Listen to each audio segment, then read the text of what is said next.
தேவனை ஆராதிக்க வந்திருக்கிறோம். நாம் அப்படியே எல்லாரும் கண்களை மூடி இந்த நாளின் ஆராதனை தேவன் ஆசீர்வதிக்கும்படிக்கு அப்படியே நம்முடைய வலக்கரத்தை உயர்த்தி வாய்களை திறந்து தேவனை ஸ்தோத்திரிக்கலாம். ஆண்டவரே, எங்களை பரிசுத்தப்படுத்துவீராக, எங்கள் ஆண்டவரே குடும்பத்தை பரிசுத்தப்படுத்துவீராக.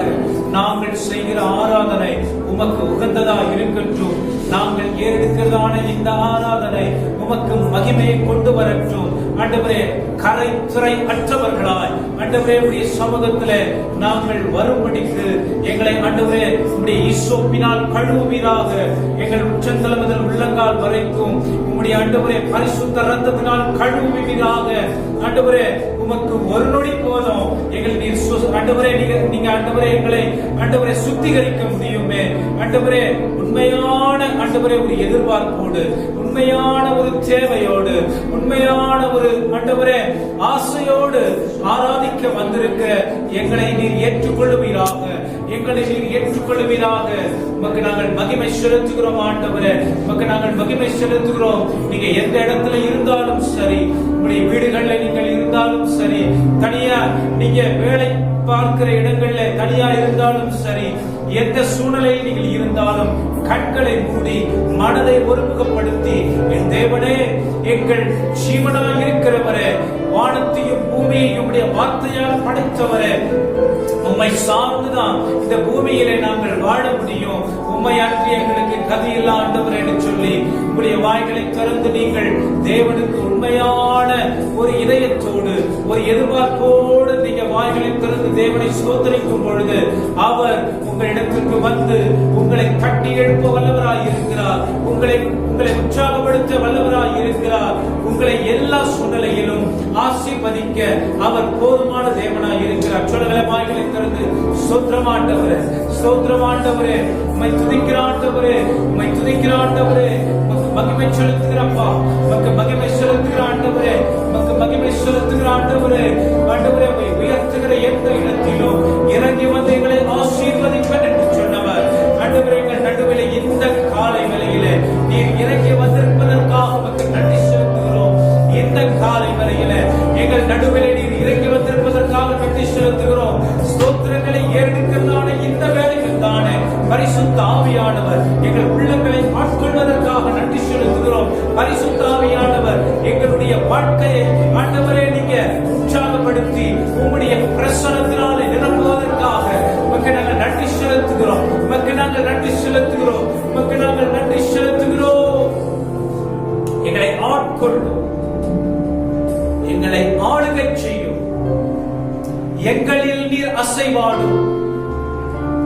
நாங்கள் செய்கிற ஒவ்வொரு துதியும், ஏறெடுக்கிற ஒவ்வொரு ஸ்தோத்திரமும், எங்கள் நாவிலே புறப்படுகிறதான ஒவ்வொரு ஆண்டவரே ஆண்டவரே மகிமையின் வார்த்தையும் நீர் ஏற்றுக்கொள்ளும், நீர் அங்கீகரிப்பீராக. உமக்கு சிங்காசனம் அமைப்பது எங்களுக்கு ஆண்டவரே தகுதியாயிருக்கிறது. உம்மை உயர்த்துவது ஆண்டவரே உம்மால் படைக்கப்பட்ட எங்களுடைய ஆண்டவரே மேன்மையாய் இருக்கிறது. வரவேற்கிறோம், வரவேற்கிறோம். முழு ஆராதனையை நீங்க பொறுப்பெடுத்துக் கொள்ளுங்கப்பா.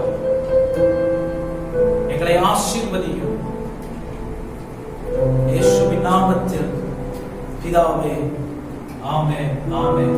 ஹல்லேலூயா, ஹல்லேலூயா. எல்லாரும் சந்தோஷமா இருக்கீங்கன்னு சொல்லி நான் இந்த காலையில விசுவாசிக்கிறேன்.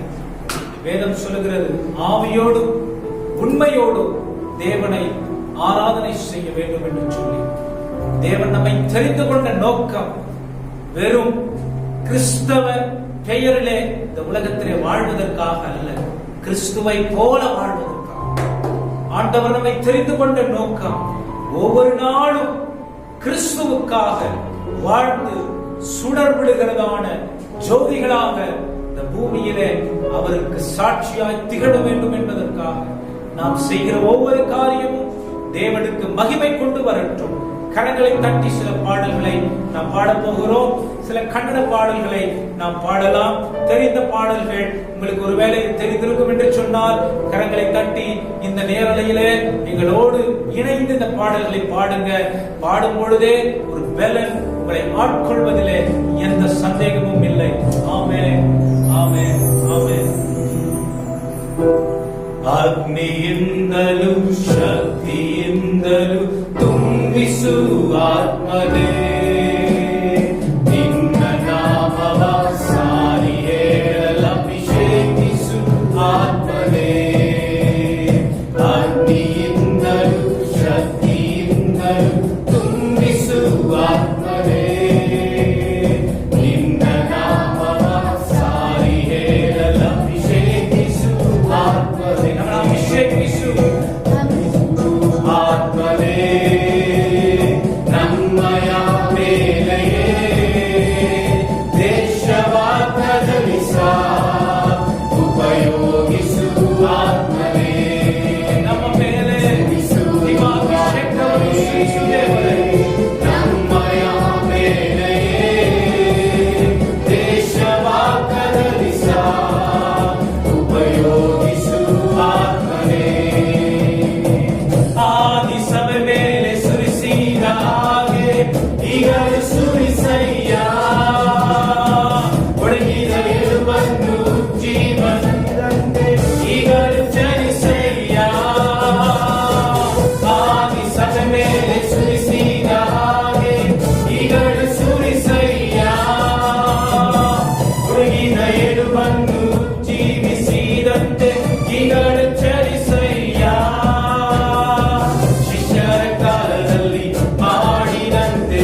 ವ್ಯಾಪಿಯಾದ ದೇವರನ್ನು, ಸಕಲವನ್ನು ಸೃಷ್ಟಿ ಮಾಡಿರುವಂಥ ದೇವರನ್ನು ನಾವು ಕೊಂಡಾಡಿ ಆರಾಧನೆ ಮಾಡುವ ಈ ಸಮಯದಲ್ಲಿ ಕೂಡ ನಮ್ಮ ಮಧ್ಯದಲ್ಲಿ ಚಲಿಸುವ ದೇವರ, ನಮ್ಮ ಕೊರತೆಗಳನ್ನು ಪೂರೈಸುವ ದೇವರ, ನಮ್ಮ ಎಲ್ಲ ಬಾಧೆಗಳಿಂದ, ನಮ್ಮ ಎಲ್ಲ ಬಂಧನಗಳಿಂದ, ನಮ್ಮ ಎಲ್ಲ ಕಣ್ಣೀರಿನಿಂದ, ನಮ್ಮ ಎಲ್ಲ ಕೊರತೆಗಳಿಂದ ಬಿಡಿಸಿ ಕಾಯುವ ದೇವರು, ನಮಗೆ ಎಲ್ಲ ಮುಚ್ಚಲ್ಪಟ್ಟಿರುವ ದಾರಿಗಳನ್ನು, ಹಾದಿಗಳನ್ನು ಈ ಆರಾಧನಾ ವೇಳೆಯಲ್ಲಿ ಆತನು ತೆರೆಯಲು ಬಂದಿದ್ದಾನೆ, ಆತನು ತೆರೆಯಲು ಬಂದಿದ್ದಾನೆ.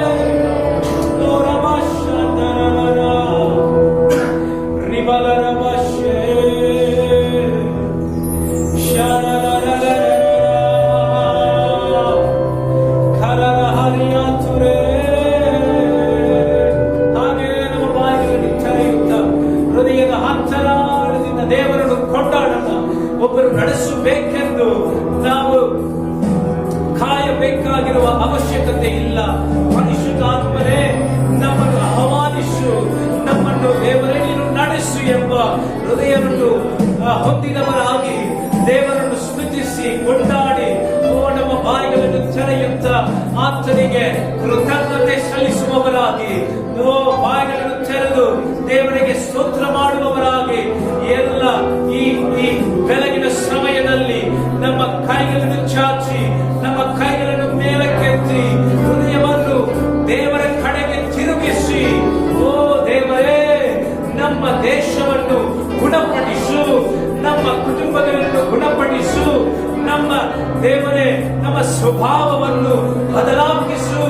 ದೇವರೇ ನೀನು ಎಲ್ಲ ಕಾರ್ಯವನ್ನು ಮಾಡಲು ಶಕ್ತನು, ನೀನು ಮಾಡುವ ದೇವರೇ ನೀನು ತೀರ್ಮಾನ ಮಾಡಿರುವ ಕಾರ್ಯಗಳು ದೇವರೇ ಒಂದು ತಡೆಯಾಗುವುದಿಲ್ಲ ಎಂದು ದೇವರೇ ಈ ಬೆಳಗಿನ ಸಮಯದಲ್ಲಿ ನಾವು ದೇವರೇ ನಿಮಗೆ ಸ್ತೋತ್ರವನ್ನು ನಾವು ಸಲ್ಲಿಸುತ್ತೇವೆ, ನಿಮಗೆ ಸ್ತೋತ್ರವನ್ನು ಸಲ್ಲಿಸುತ್ತೇವೆ, ನಿಮಗೆ ಸ್ತೋತ್ರವನ್ನು ಸಲ್ಲಿಸುತ್ತೇವೆ.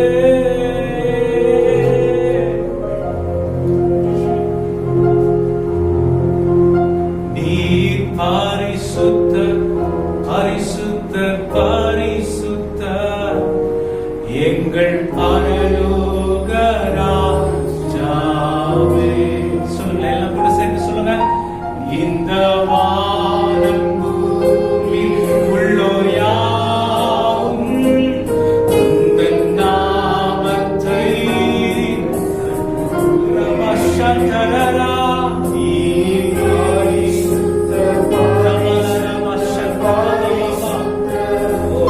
எங்கள்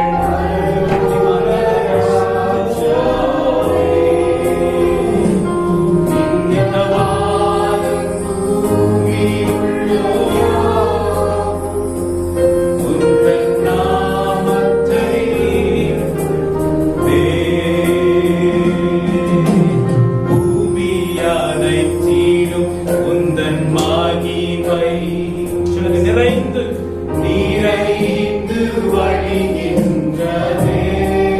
சொல்லுங்க, உம்மை ஆராதிக்கிற எந்த இடத்திலும் உம்முடைய மகிமை அலையலையாய் அசைவாடுகிறது, அசைகின்றதே. சொல்லுங்க, பூமி அனைத்திலும்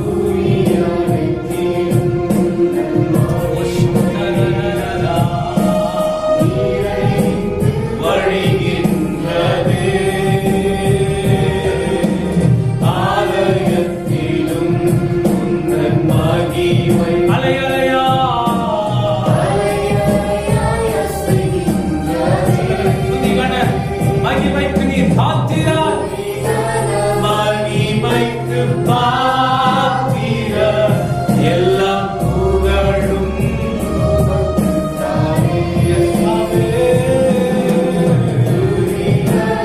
மகிமைக்கு பாத்திரா,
ஆலயம் ஆண்டவரே.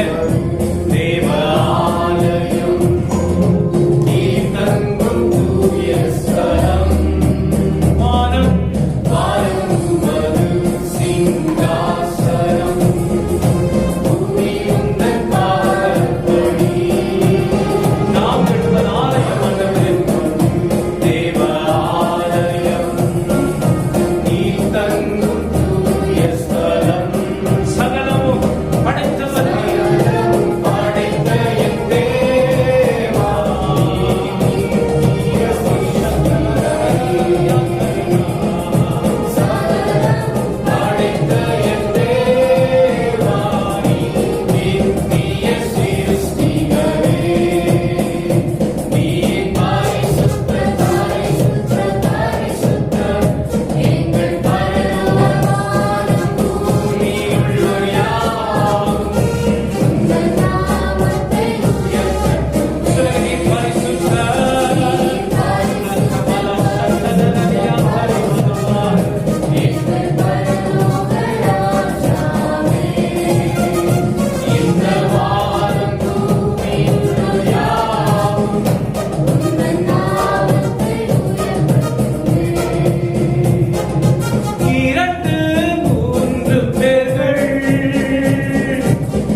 பழுதடைந்து போய் இருந்தாலும் சரி, கை கால்கள் விளங்காமல் இருக்கிற சூழ்நிலையா இருந்தாலும் சரி, உன்னை படைத்தவருக்கு உன்மேல் அக்கறை உண்டு. உன்னை விடுவிக்காமல் வல்லவர், உன்னை விடுவிக்காமல் வல்லவர். அநேகருடைய வேதனைகளை தேவன் மாற்றிக் கொண்டிருக்கிறார். சரீர வியாதியா இருக்கிறது, பதில் சொல்ல முடியாம ஒளிந்து கொண்டிருக்கிற அனுபவங்களா இருக்கிறதா?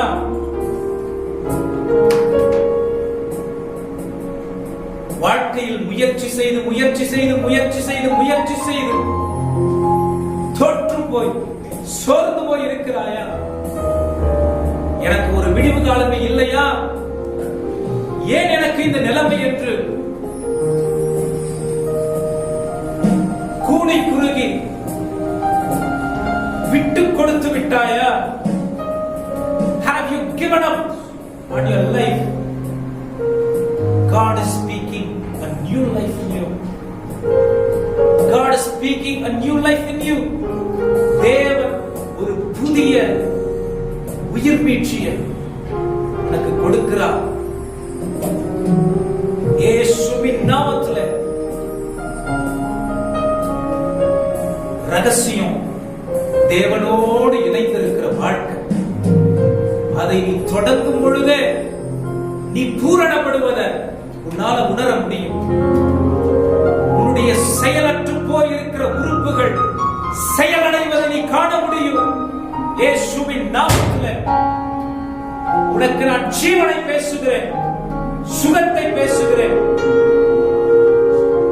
கர்த்தருடைய வலக்கரம் உன்னை தொடும்.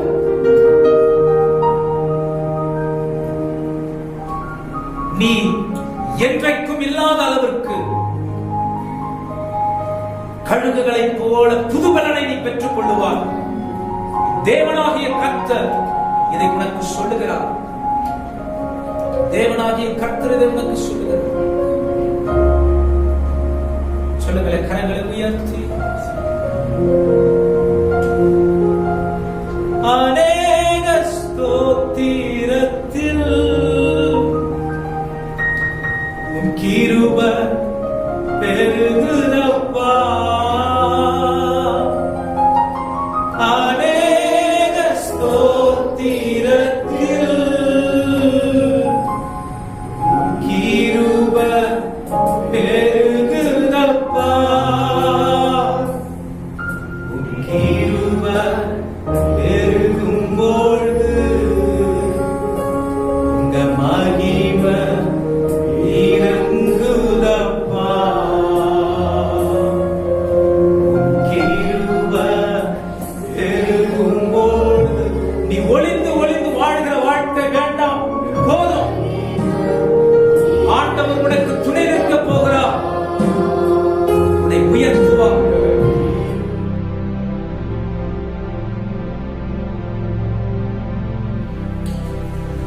ஆண்டவரும் இரட்சகருமாகிய இயேசு கிறிஸ்துவின் நாமத்தில் உங்கள் யாவரையும் அன்போடு வரவேற்கிறேன். ನಮ್ಮ ದೇವರು ರಕ್ಷಕನಾಗಿರುವಂತೆ ಯೇಸು ಕ್ರಿಸ್ತನ ನಾಮದಲ್ಲಿ ನೀವೆಲ್ಲರನ್ನು ವಂದಿಸುತ್ತೇವೆ.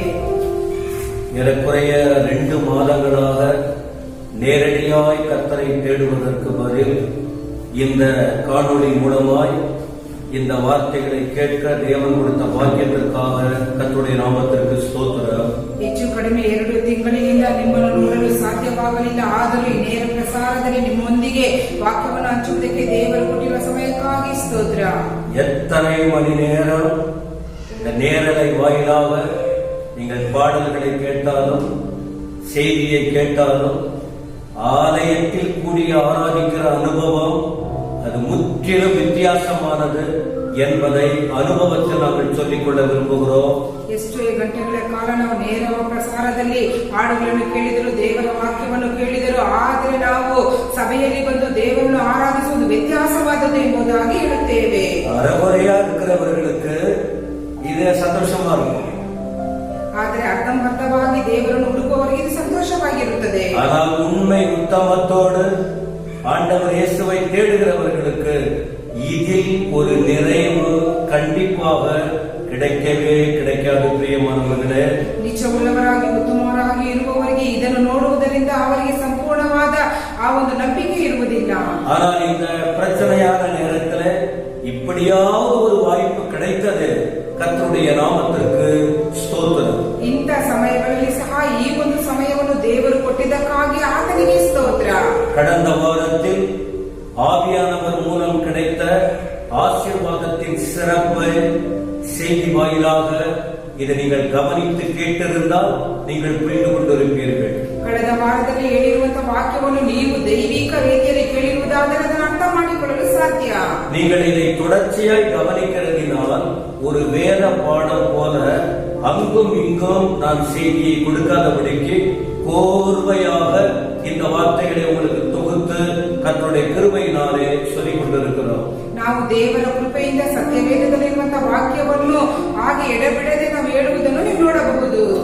இந்த நாளிலும் அப்போஸ்தல நடபடிகள் 3ஆம் அதிகாரம் 1 முதல் 10 வரைக்கும் உள்ள வார்த்தைகளை ஒரு கொஞ்ச நேரம் தியானிக்க இருக்கிறோம்.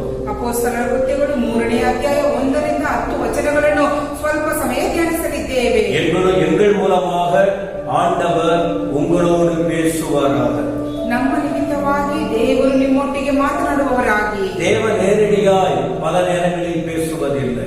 ದೇವರು ನಿಮ್ಮೊಟ್ಟಿಗೆ ನೇರವಾಗಿ ಕೆಲವು ಸಮಯದಲ್ಲಿ ಮಾತನಾಡುವುದಿಲ್ಲ. மனிதர்கள் மூலமாக தான் மனிதனாய் வந்த தேவன், தேவாதி தேவன் மனிதர்கள் புரியத்தக்கதாக மனுஷர்கள் மூலமாக தான் அவர் பேசிக்கொண்டே இருக்கிறார். ದೇವಾದಿ ದೇವನಾಗಿರುವಂತಹ ಯೇಸು ಕ್ರಿಸ್ತನು ನೇರವಾಗಿ ನಿಮ್ಮೊಟ್ಟಿಗೆ ಮಾತನಾಡದೆ ದೇವರ ಮನುಷ್ಯರೊಂದಿಗೆ ನಿಮ್ಮೊಟ್ಟಿಗೆ ಮಾತನಾಡುತ್ತಿದ್ದಾರೆ. தேவனுடைய பிள்ளைகள் மூலம் ஆண்டவர் பேசுகிறார் என்ற உணர்வுடையவர்கள் இந்த வார்த்தைகளை கேட்டு ஆறுதல் அடைவதும் உண்டு, ஆண்டவருக்காக வாழ தீர்மானிப்பதும் உண்டு. ದೇವರ ಮನುಷ್ಯರೊಟ್ಟಿಗೆ ದೇವರು ಮಾತನಾಡುತ್ತಾರೆ ಎಂಬುದಾಗಿ ತಿಳುವಳಿಕೆಯಿಂದ ಇರುವವರು ಆ ನಂಬಿಕೆಯಲ್ಲಿ ಇರುವುದು ಉಂಟು ಎಂಬುದಾಗಿ ಹೇಳುತ್ತೇವೆ. ஆனால் மேலோட்டமாய் வாழ்கிறவர்கள் இந்த வார்த்தையை ஏற்றுக்கொள்வதும் இல்லை, வாழ்க்கையில் மாற்றமும் இல்லை. ಮೇಲಿನ ತೋರಿಕೆಗಾಗಿ ಕೇಳುವಂತವರು ಅವರ ಜೀವಿತದಲ್ಲಿ ಬದಲಾವಣೆ ಇರುವುದಿಲ್ಲ. இப்பொழுது நான் குறிப்பிட்ட அந்த வேத வாக்கியங்களில் இருந்து ஒரு தொகுப்பை உங்களுக்கு நான் கொடுக்க விரும்புகிறேன். ನಾನು ಹೇಳಿರುವಂತೆ ಈ ವಾಕ್ಯದಲ್ಲಿ ನಿಮಗೆ ಕೆಲವು ವಿಷಯಗಳನ್ನು ಹೇಳುತ್ತೇವೆ. தேவாலயத்தின் தொடர்பும் தெய்வீக அற்புதமும் என்றுதான் இந்த நாளில் உங்களுக்கு அந்த வார்த்தை இருக்கும். ಈ ದಿನದ ವಾಕ್ಯದ ಮುಖ್ಯಾಂಶ ಏನೆಂಬುದಾಗಿ ನೋಡುವಾಗ ದೇವಾಲಯದೊಂದಿಗೆ ಸಂಪರ್ಕ ದೈವಿಕವಾದ ಅದ್ಭುತ ಎಂಬುದಾಗಿ ಹೇಳುತ್ತೇವೆ. தேவாலயத்தை குறித்து இன்றைக்கு அநேகர் ஆர்வம் இல்லாமல் இருப்பதை பார்க்க முடியும். ದೇವಾಲಯವನ್ನು ಕುರಿತು ಅನೇಕರಿಗೆ ಆ ಒಂದು ಕಾರ್ಯ ಇಲ್ಲ ಎಂಬುದಾಗಿ ಹೇಳುತ್ತೇವೆ. ஆனால் இந்த 58 நாட்களாக தேவாலயத்தை குறித்த தொடர்பே இல்லாமல் இருப்பது அந்த அனுபவத்தில் உள்ளவர்களுக்கு எவ்வளவு பெரிய வேதனை என்பதை அவரவர்களுக்கு தெரியும். ಈಗಿನ ದಿನಗಳಲ್ಲಿ ಈ ರೀತಿಯಾಗಿ ಮಾಡುವ ಆರಾಧನೆ ಮಾಡದೇ ಇರುವುದು ಅವರವರಿಗೆ ಅವರ ಕಾರ್ಯದಲ್ಲಿ ಗೊತ್ತಾಗುತ್ತಿದೆ. தேவாலயம் முக்கியமானது. ದೇವಾಲಯವು ಬಹಳ ಮುಖ್ಯವಾದದ್ದು. தேவாலயத்தின் தொடர்பு மிகவும் விசேஷமானது. ದೇವಾಲಯದೊಂದಿಗೆ ಸಂಪರ್ಕ ಇರುವುದು ಬಹಳ ವಿಶೇಷವಾದದ್ದು. ஏன் தேவாலயம் முக்கியம்? ಯಾಕೆ ದೇವಾಲಯ ಮುಖ್ಯ? இந்த உலகத்தை படைத்த தேவன் உலாவுகிற இடம் அது. ಈ ಲೋಕವನ್ನು ಸೃಷ್ಟಿ ಮಾಡಿದಂತ ದೇವರು ಚಲಿಸುವಂತ ಸ್ಥಳ. ಸರ್ವ வல்லமையுள்ள தேவன் பேசுகிற இடம் இது. ಸರ್ವಶಕ್ತನಾದಂತ ದೇವರು ಮಾತನಾಡುವಂತ ಸ್ಥಳ. எல்லாவற்றையும் படைத்த தேவன் தம்முடைய வல்லமையை விளங்கப்படுகிற இடம் அது. ಎಲ್ಲವನ್ನು ಉಂಟು ಮಾಡಿದಂತ ದೇವರು ತಮ್ಮ ಬಲವನ್ನು ತೋರ್ಪಡಿಸುವಂತ ಸ್ಥಳ. கைவிடப்பட்டவர்கள், தெளிவில்லாத மக்களுக்கு ஆலயத்தில் இருந்து ஆண்டவர் தமது சத்தத்தை தொனிக்க பண்ணி அவர்களை தெளிவாக்குகிற இடம் தான் தேவனுடைய சன்னிதானம். ಎಲ್ಲರೂ ಕೈಬಿಡಲ್ಪಟ್ಟಂತ ಜನರು, ತಿಳುವಳಿಕೆ ಇಲ್ಲದಂತೆ ಇರುವಂತ ಜನರಿಗೆ ದಾರಿ ತೋರಿಸುವಂತ ಸ್ಥಳ ದೇವಾಲಯವಾಗಿದೆ. அப்போஸ்தலர் 3ஆம் அதிகாரத்தின் முதல் வசனம் பாருங்கள்.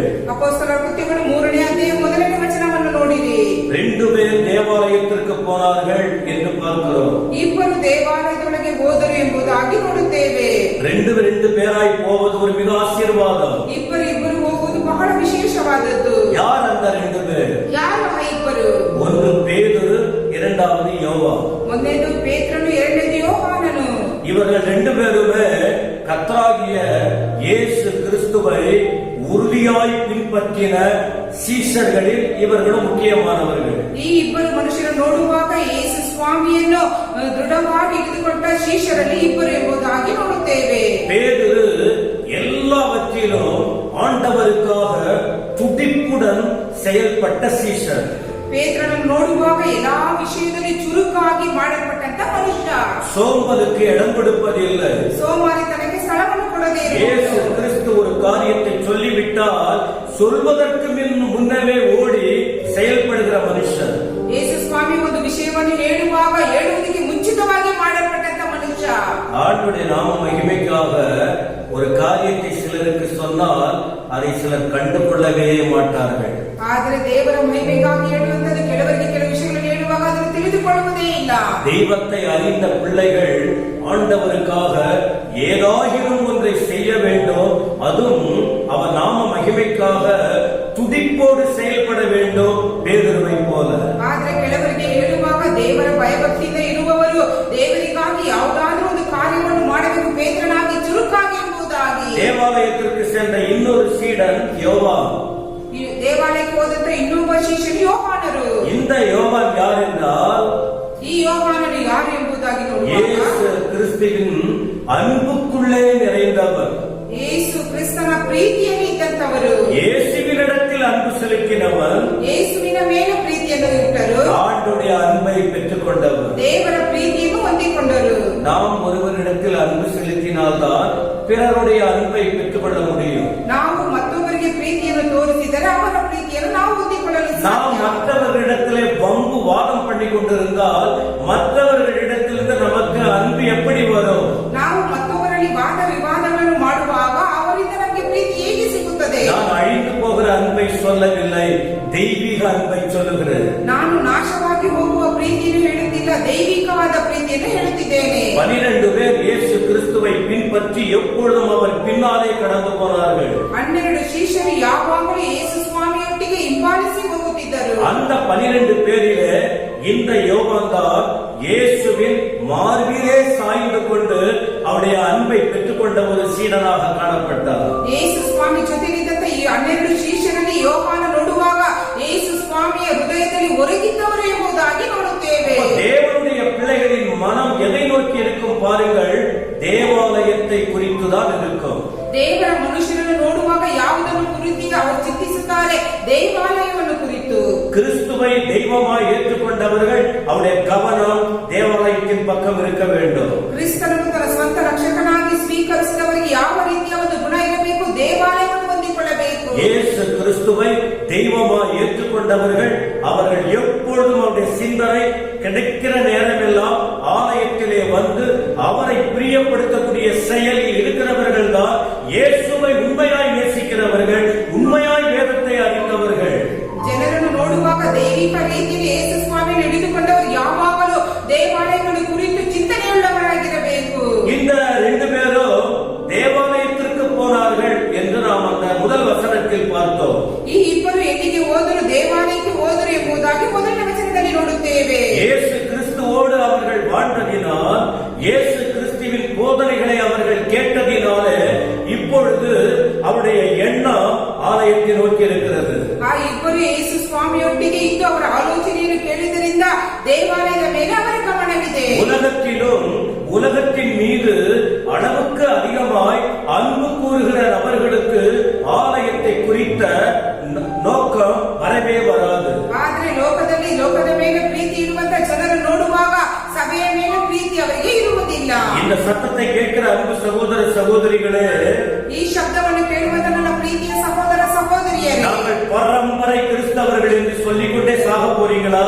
ನಾವು ವಂಶ ಪರಂಪರೆಯಾಗಿ ಕ್ರೈಸ್ತರಾಗಿ ಇದ್ದೇವೆ ಎಂಬುದಾಗಿ ಹೇಳುತ್ತಾ ಸಾಯುತ್ತೀರಾ? நீ ஒரு நல்ல கிறிஸ்தவனாய் இருந்தால் உன்னுடைய தொடர்பு தேவாலயத்தோடு இருக்க வேண்டும். ನೀನು ಒಳ್ಳೆಯ ಕ್ರೈಸ್ತನಾಗಿ ಇರುವುದಾದರೆ ನಿನ್ನ ಸಂಪರ್ಕ ದೇವಾಲಯದೊಳಗಿರಬೇಕು. தேவாலயத்தின் தலைவர் கர்த்தராகிய இயேசு. ದೇವಾಲಯದ ಒಬ್ಬ ನಾಯಕ ಯಾರು? ಯೇಸು ಕ್ರಿಸ್ತನು. ஆகவே தேவன் ஆளுகை செய்கிற, தேவன் வாசமாய் இருக்கிற அந்த இடத்தை குறித்ததான ஒரு ஆசை, ஒரு ஆவல் ஒவ்வொரு ஆணுக்கும் ஒவ்வொரு பெண்ணுக்கும் கண்டிப்பாக வர வேண்டும். ದೇವರ ಒಂದು ಆಲಯವನ್ನು ಆಳ್ವಿಕೆ ಮಾಡುವಂತ ದೇವರ ಕುರಿತು ಎಲ್ಲಾ ಜನರಿಗೂ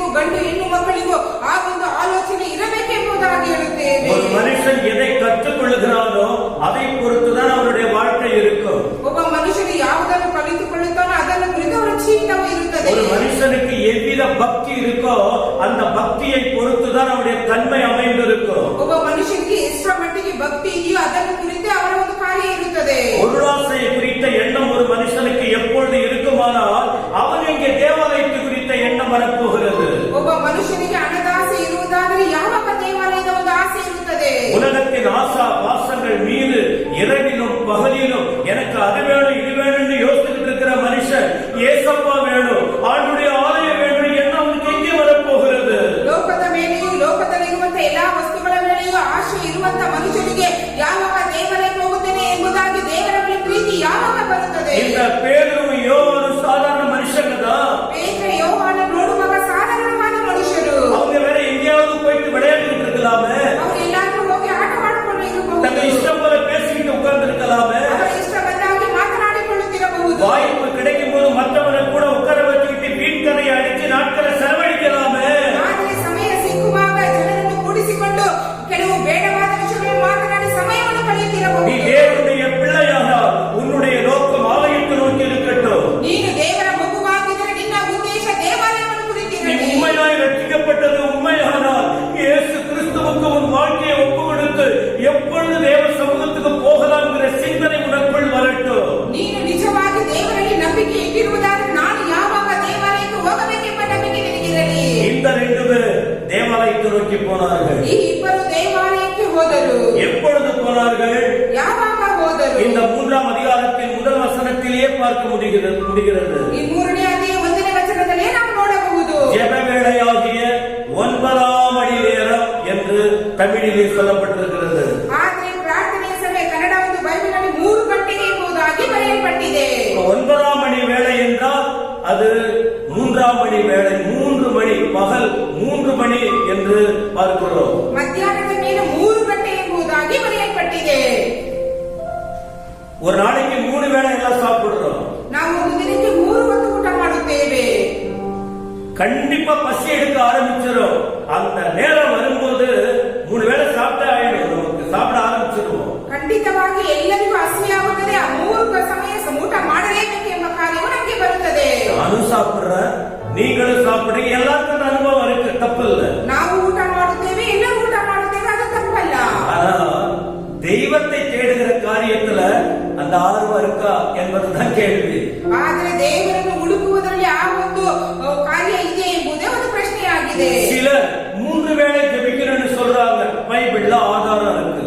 ಆದರೆ ಕೆಲವರು ಹೇಳುತ್ತಾರೆ 3 ಸಾರಿ ಪ್ರಾರ್ಥನೆ ಮಾಡಬೇಕೆಂಬುದಾಗಿ ಸತ್ಯವೇದದಲ್ಲಿ ಅದಕ್ಕೆ ಸೂಚನೆ ಇದೆ. சிலர் 5 முறை கடவுளை தேடணும், தொழுகை செய்யணும் என்கிற நிலைமைகளும் இருக்கிறது. ಕೆಲವರಿಗೆ ನೋಡುವಾಗ 5 ಸಾರಿ ದೇವರನ್ನು ಹುಡುಕಬೇಕೆಂಬ ಸ್ಥಿತಿಯು ಅವರಿಗೆ ಇರುತ್ತದೆ. சங்கீதத்தில் தேவ மனுஷன் சொல்றார், ஒரு நாளைக்கு 7 முறை உம்மை துதிப்பேன் என்பதாக வேதத்தில் படிக்கிறோம். ಕೀರ್ತನೆಯ ಪುಸ್ತಕದಲ್ಲಿ ಓದುವಾಗ ದೇವ ಮನುಷ್ಯರು ಹೇಳುತ್ತಾರೆ 7 ಸಾರಿ ಒಂದು ದಿನಕ್ಕೆ ನಿನ್ನನ್ನು ಸ್ತುತಿಸುತ್ತೇವೆ ಎಂಬುದಾಗಿ. தேவாலயத்தோடு தொடர்புள்ள அன்பு தம்பி, தங்கச்சி, ஐயா, அம்மா, நீங்க எத்தனை நேரம் கடவுளோட பேசுறீங்க, தெய்வத்தோட தொடர்பு வச்சிருக்கீங்க?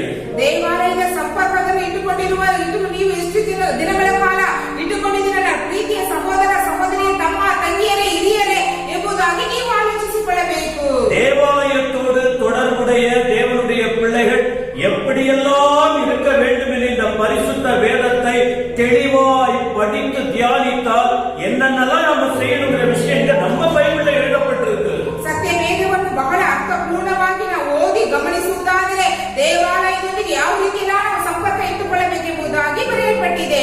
இன்றைக்கும் யூதர்கள், யூத ரபிமார்கள், குருமார்கள் என்ன செய்வாங்களா, ஒரு நாளைக்கு 70 முறை ஜெபம் பண்ணுவாங்களா. குருமார்கள், நம்மள பூஜாரிங்க சொல்றாங்க, பாஸ்டருங்க. அந்த யூத குருமார்கள் என்ன செய்வாங்க, ஒரு நாளைக்கு 70 தடவை இறைவனோடு கூட தொடர்புடையவங்களா இருக்காங்க, பிரார்த்தனையை எடுக்கிறாங்க. ನಾವೆಲ್ಲರೂ ಈಗಿನ ಸಮಯದಲ್ಲಿ ಪೂಜಾರಿಗಳು ಬೋಧಕರು ಎಂಬುದಾಗಿ ಹೇಳ್ತೇವೆ. ಆದರೆ ಹುಟ್ಟಿದ ಗುರುಗಳು ಎಂಬುದಾಗಿರುವಂತವರು ಏನು ಮಾಡುತ್ತಾರೆ ಎಂಬುದಾಗಿ ನೋಡುವಾಗ ಒಂದು ದಿನಕ್ಕೆ 70 ಸಾರಿ ಪ್ರಾರ್ಥನೆ ಮಾಡುತ್ತಾರೆ. ஏசப்பா உங்களுக்கு ஜீவனை கொடுத்தாரு, உங்களுக்கு உயிர் கொடுத்து நடத்தி கொண்டிருக்கிறாரு. ಯೇಸು ಸ್ವಾಮಿ ನಮಗೆ ಜೀವವನ್ನು ಕೊಟ್ಟು ನಮ್ಮ ಜೀವಿತದಿಂದ ನಡೆಸುತ್ತಿದ್ದಾರೆ. உண்ண உணவு, இருக்க இடம், உடுக்க உடை கொடுத்த தேவனுக்கு உங்கள் நேரத்தை எப்படியாய் செலவழித்துக் கொண்டிருக்கிறீர்கள்? ಇರುವುದಕ್ಕೆ ಮನೆ, ಊಟ ಮಾಡುವುದಕ್ಕೆ ಊಟ, ಹಾಕಿಕೊಳ್ಳುವುದಕ್ಕೆ ಬಟ್ಟೆ ಕೊಟ್ಟಿದ್ದಾರೆ. ನಾವು ಯಾವ ರೀತಿ ದೇವರ ಒಂದು ಕಾರ್ಯಕ್ಕಾಗಿ ಸಮಯವನ್ನು ಕೊಡುತ್ತಿದ್ದೇವೆ? பிரச்சனையான நேரம் 2 மாதமாய் வந்துவிட்டது. உங்க பலத்தால எதையால் சாதிக்க முடிந்ததா? என்னால் முடியுமா? உங்களால் முடிந்ததா? யோசித்து பாருங்க. 2 ತಿಂಗಳಿಂದ ಬಹಳ ಭಯಂಕರವಾದ ಪರಿಸ್ಥಿತಿ ಬಂದಿದೆ. ಆದರೆ ನಮ್ಮ ಒಂದು ಬಲದಿಂದಾಗಲಿ ಅಥವಾ ನಿಮ್ಮ ಬಲದಿಂದಾಗಲಿ ಏನಾದರೂ ಮಾಡಲು ಸಾಧ್ಯವೋ ಯೋಚನೆ ಮಾಡಿರಿ. ஆனா ஆண்டவர் நமக்கு இந்த இக்கட்டான சூழ்நிலையிலும் சுகத்தையும் பலத்தையும் ஜீவனையும் கொடுத்திருக்கிறாரு. இந்த தேவனை சந்தோஷப்படுத்த நீங்கள் என்ன செய்கிறீர்கள்? இந்த செய்தியை கேட்ட பிறகு என்ன செய்ய போறீங்க? ಆದರೆ ಈ ಒಂದು ಇಕ್ಕಟ್ಟಾದ ಸಮಯದಲ್ಲಿ ಸಹ ದೇವರು ನಮಗೆ ಸುಖವನ್ನು, ಬಲವನ್ನು, ಆಯುಷ್ ದಿನಗಳನ್ನು ಕೊಟ್ಟಿದ್ದಾರೆ. ಈ ವಾಕ್ಯವನ್ನು ಕೇಳಿದ ನಂತರ ನಿಮ್ಮ ಜೀವಿತವು ಯಾವ ರೀತಿ ಯೋಚಿಸಿಕೊಳ್ಳಿರಿ. இந்த 2 பேர் ஜெபத்துக்குன்னு ஒரு வேளை இருந்தது. ஜெப வேளை, ஜெபத்துக்குன்னு ஒரு டைம் வச்சிருக்காங்க. சாப்பிடுறதுக்குன்னு ஒரு டைம் வச்சிருக்கோம்ல, தூங்குறதுக்குன்னு ஒரு நேரம் வச்சிருக்கோம்ல. ஃபுல்லா தூங்குறவங்க இருக்காங்க, அது வேற. ஆனால் எல்லாத்துக்கும் ஒரு நேரம் இருக்கு பாருங்க. அப்போ ஜெபத்துக்குன்னு ஒரு நேரம் இருக்கு. அந்த நேரத்துல ஆலயத்துக்கு போறாங்க. ಆದರೆ ಕೆಲವರು ನಾವೆಲ್ಲರೂ ಊಟ ಮಾಡುವುದಕ್ಕೆ ಸಮಯ ಇಟ್ಟುಕೊಂಡಿದ್ದೇವೆ, ನಿದ್ದೆ ಮಾಡುವುದಕ್ಕೆ ಸಮಯ ಇಟ್ಟುಕೊಂಡಿದ್ದೇವೆ. ಆದರೆ ಇಬ್ಬರು ಮನುಷ್ಯರು ಪ್ರಾರ್ಥನೆ ಮಾಡುವುದಕ್ಕಾಗಿ ಸಮಯವನ್ನು ಇಟ್ಟುಕೊಂಡಿದ್ದಾರೆ. தேவ ஆலயத்துக்கு போறாங்க, ದೇವರ ಆಲಯಕ್ಕೆ ಹೋಗುತ್ತಾರೆ. தேவனுடைய ஆலயத்துல என்ன நடக்குது பாருங்க. ஜெபிக்கிற அனுபவம் இருக்கு. ದೇವಾಲಯದಲ್ಲಿ ಯಾವ ಅನುಭವ ಇದೆ ಎಂಬುದನ್ನು ನೋಡುವಾಗ ಪ್ರಾರ್ಥನೆ ಮಾಡುವಂತ ಅನುಭವ. தேவன் இருக்கிற வீடு தேவனுடைய வீடு, ದೇವರು ಇರುವಂತ ಸ್ಥಳ ದೇವರ ಮನೆ. அந்த தேவனுடைய வீட்டிலே ஜெபம் இருக்கிறதுனால அதற்கு என்ன பெயர்? ஜெப வீடு.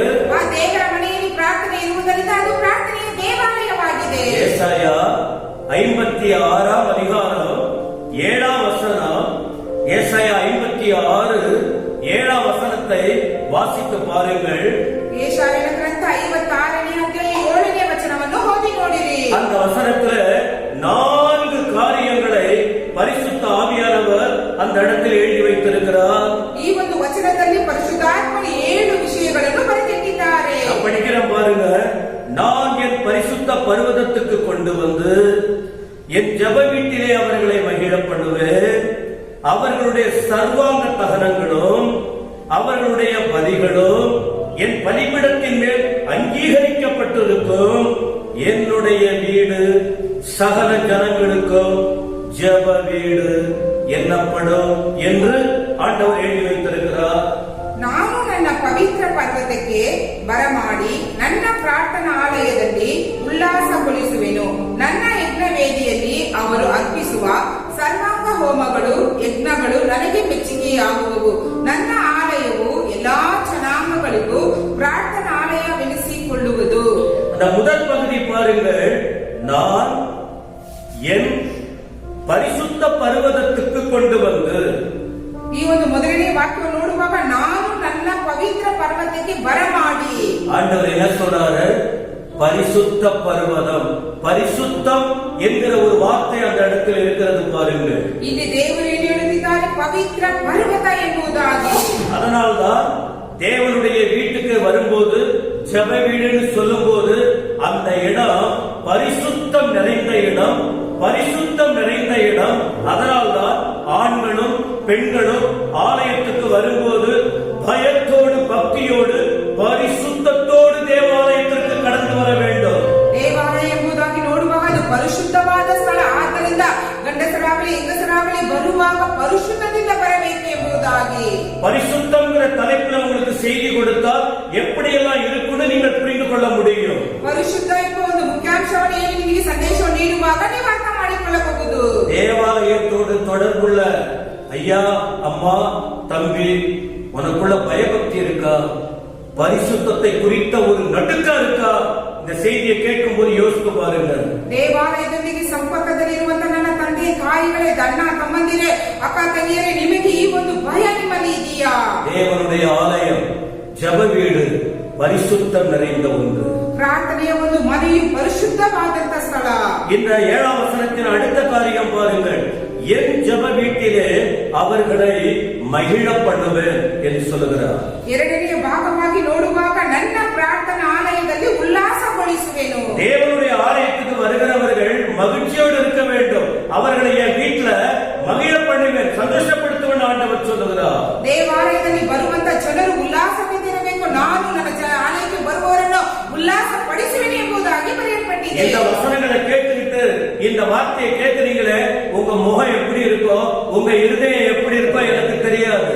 ಈ ವಾಕ್ಯಗಳನ್ನು ನೀವು ಕೇಳುತ್ತಿದ್ದೀರಾ, ನಿಮ್ಮ ಮುಖವಾಗಲಿ ನಿಮ್ಮ ಭಾವನೆಯಾಗಲಿ ಯಾವ ರೀತಿ ಇದೆಯೋ ನನಗೆ ಗೊತ್ತಿಲ್ಲ. 2-3 பேர் கூடி இருக்கும் போது அந்த இடத்தில் ஆண்டவர் இறங்கி வந்திருக்கிறார். அது ஒரு ஜெப வீடு, அது ஒரு தேவ சமூகம்.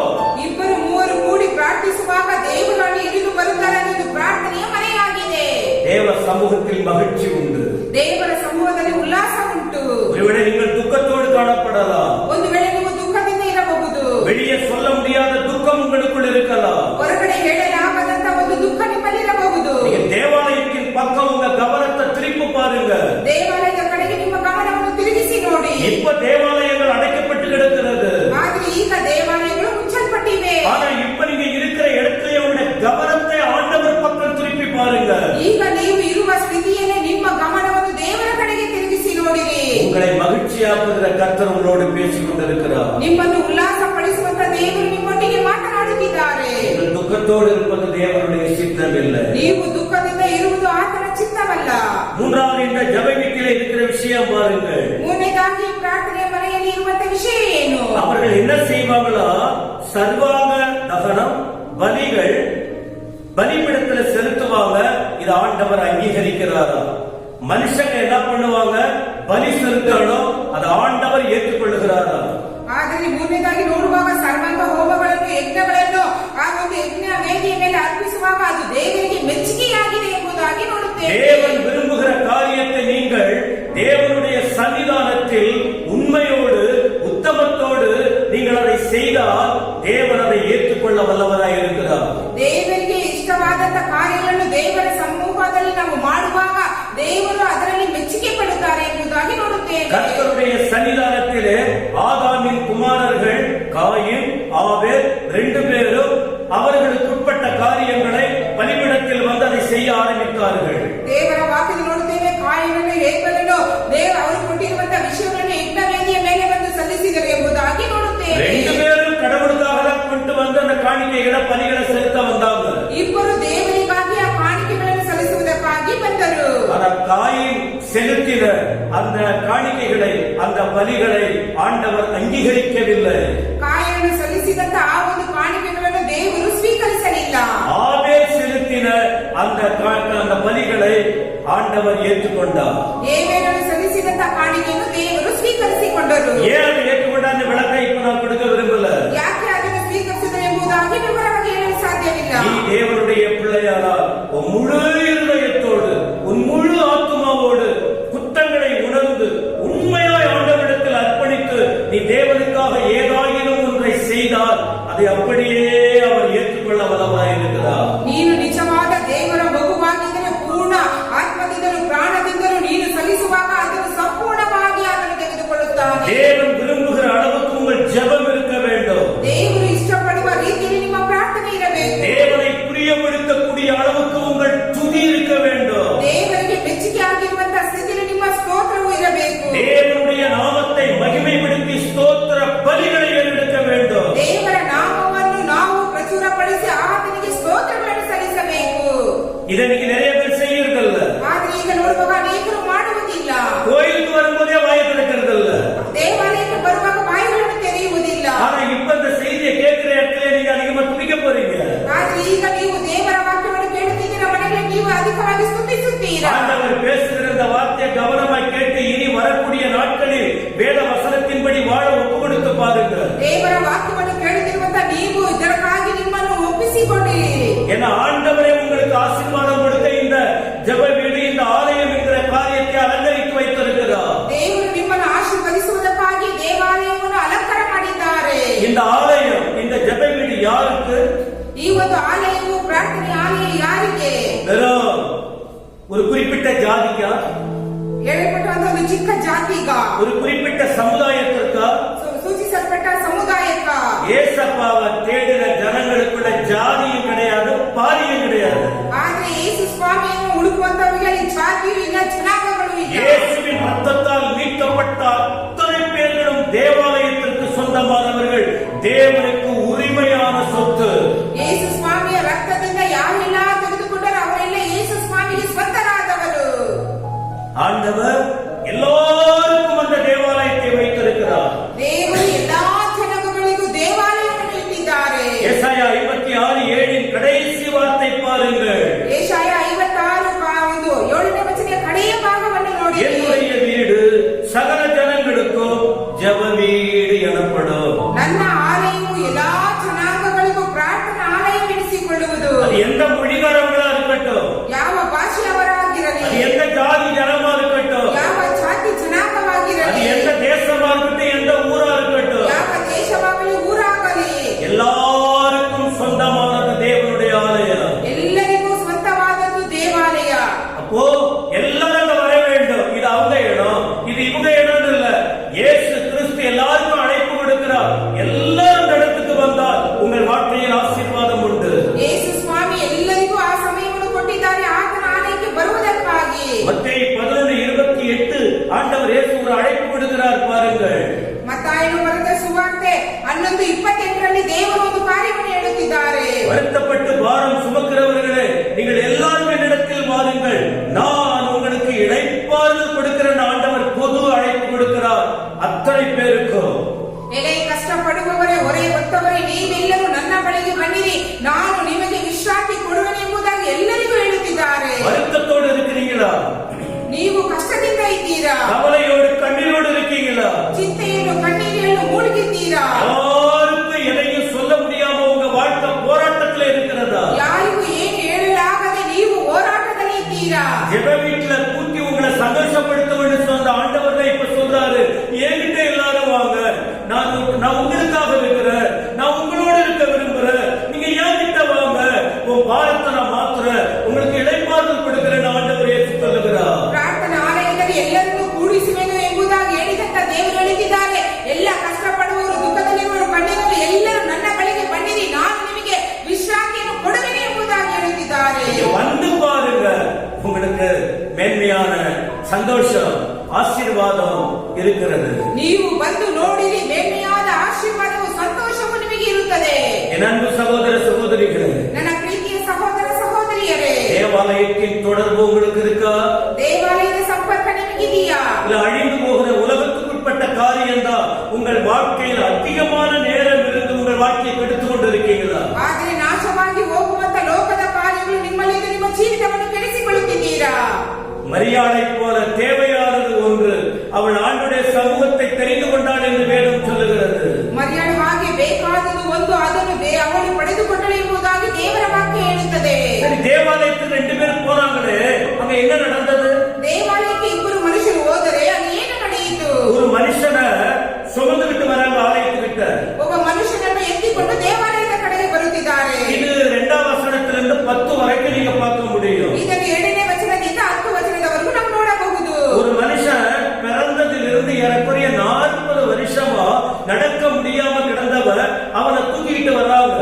ಹೆಚ್ಚು ಕಡಿಮೆ 40 ವರ್ಷದಿಂದ ನಡೆಯಕ್ಕೆ ಆಗದೇ ಇರುವಂತಹ ಒಬ್ಬನು ಹುಟ್ಟು ಕುಂಟನನ್ನು ತೆಗೆದುಕೊಂಡು ಬಂದರು. எதுக்காக கொண்டு வந்து ஆலயத்திட்ட கொண்டு வந்து விடுறாங்க தெரியுமா? ಯಾವುದಕ್ಕಾಗಿ ಹೊತ್ತುಕೊಂಡು ಬಂದು ದೇವಾಲಯದ ಬಾಗಿಲಲ್ಲಿ ಬಿಡುತ್ತಾರೆ ಗೊತ್ತಾ? அவன் மேல இருக்கிற அன்பினால் அல்ல, ಅವನ ಮೇಲೆ ಇರುವಂತಹ ಪ್ರೀತಿಯಿಂದ ಅಲ್ಲ, அவனுக்கு ஏதாவது உதவி செய்யணும் அல்ல, ಆತನಿಗೆ ಏನಾದರೂ ಸಹಾಯ ಮಾಡಬೇಕೆಂಬುದಾಗಿ ಅಲ್ಲ, அவன் மூலமா சம்பாதிப்பதற்காக, ಅವನ ಮುಖಾಂತರವಾಗಿ ಹಣವನ್ನು ಸಂಪಾದಿಸುವುದಕ್ಕಾಗಿ. 3ஆம் அதிகாரம் 2ஆம் வசனத்துல பார்க்கிறோம், சுமந்துட்டு வந்தாங்க, அவன் பிச்சை எடுக்கிறவனா மாத்திட்டாங்க. 3ನೇ ಅಧ್ಯಾಯ 2ನೇ ವಚನದಲ್ಲಿ ನೋಡುತ್ತೇವೆ, ಆತನನ್ನು ಹೊತ್ತುಕೊಂಡು ಬರುತ್ತಾರೆ, ಆದರೆ ಭಿಕ್ಷೆ ಬೇಡುವುದಕ್ಕಾಗಿ. ஒரு மனுஷன் முடியாதவனுக்கு ஹெல்ப் பண்ணணும். ಒಬ್ಬ ಮನುಷ್ಯನಿಗೆ ಸಾಧ್ಯವಾಗದೇ ಇರುವಾಗ ಸಹಾಯ அவனே ಮಾಡಬೇಕು. ஏற்கனவே பாவப்பட்ட மனுஷனா இருக்கிறான். ಮೊದಲೇ ಆತನು ಬಹಳ ಕನಿಕರವುಳ್ಳಂತ அவரை ಮನುಷ್ಯನಾಗಿದ್ದಾನೆ. வச்சு இந்த நல்ல அறிவாளிகள் சம்பாதிக்க பாக்குறாங்க பாருங்க. ಆದ್ರೆ ಆ ಭಿಕ್ಷುಕರನ್ನು ಇಟ್ಟು ಇವರು ಸಂಪಾದನೆ ಮಾಡುವುದಕ್ಕೆ ನೋಡುತ್ತಾರೆ. மார்க் 5ஆம் அதிகாரம் 3ஆம் வசனத்தில் ஒரு பகுதி இருக்கிறது. ಮಾರ್ಕನು ಬರೆದ ಸುವಾರ್ತೆ 5:3ರಲ್ಲಿ ಒಂದು ಭಾಗ ಇದೆ. 4 பேர் ஒரு நடக்க முடியாத மனுஷனை இயேசப்பா கிட்ட கொண்டு வராங்க. 4 ಜನರು ಒಬ್ಬ ನಡೆಯಕ್ಕೆ ಆಗದೇ ಇರುವ ಮನುಷ್ಯನನ್ನು ಯೇಸು ಬಳಿಗೆ ಕರೆತರುತ್ತಾರೆ. ஆனா அவனை கொண்டு வந்து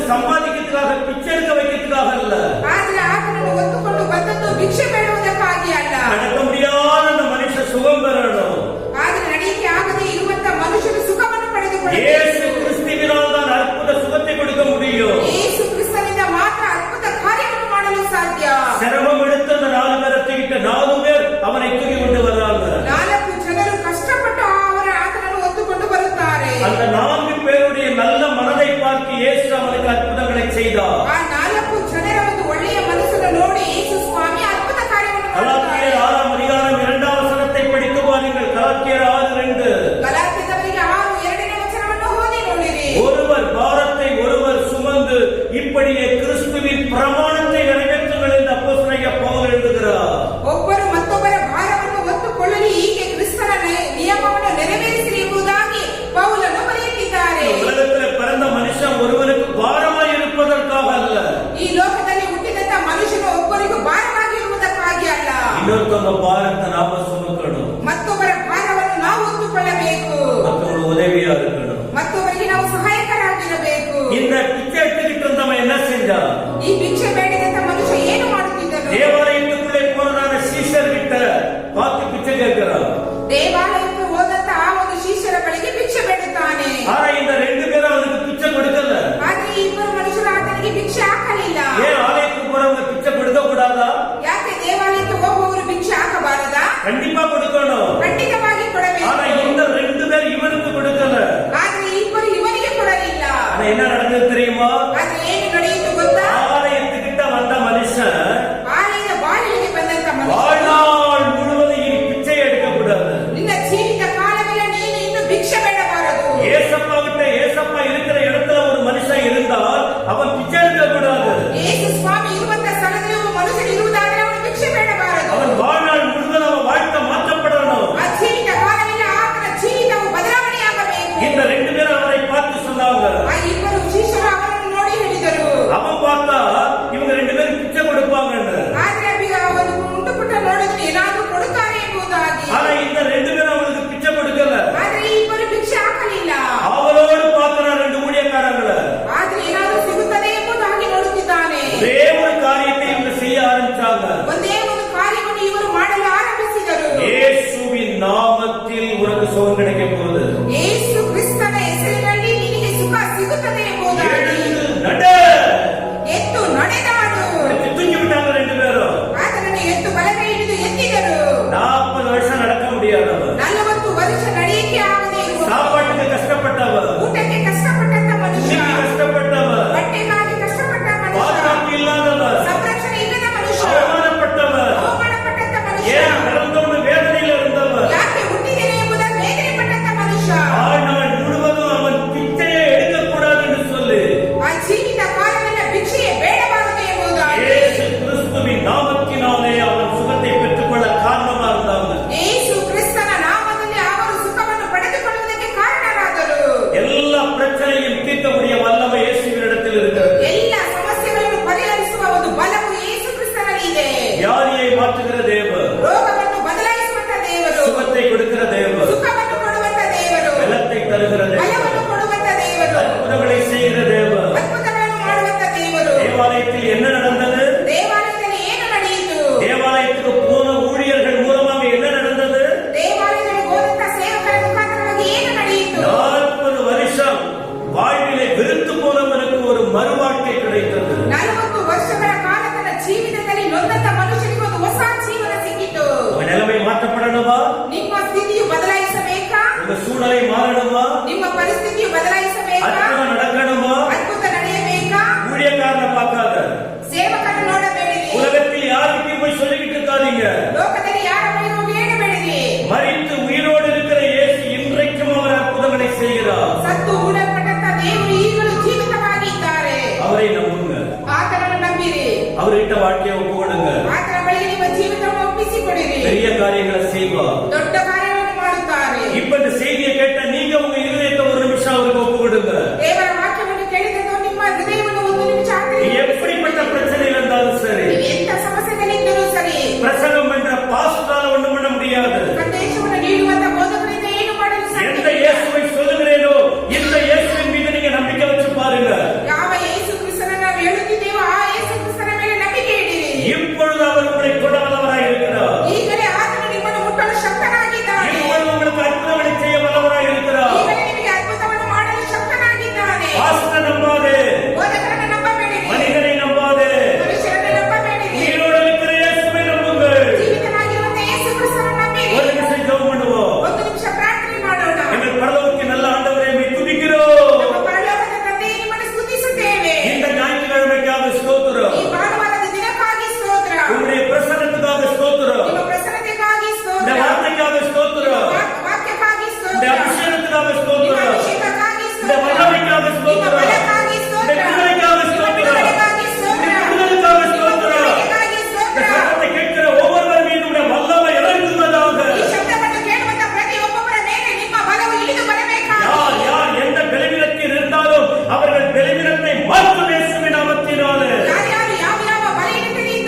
நீங்க உங்களுடைய நாம மகிமைக்கு எதுவாய் நடத்துங்க. ನಿಮ್ಮ ನಾಮ ಮಹಿಮೆಗಾಗಿ ನಡೆಸಿರಿ. இயேசுவின் நாமத்தில் பிதாவே. ಯೇಸು ಕ್ರಿಸ್ತರ ನಾಮದಲ್ಲಿ ತಂದೆಯೇ.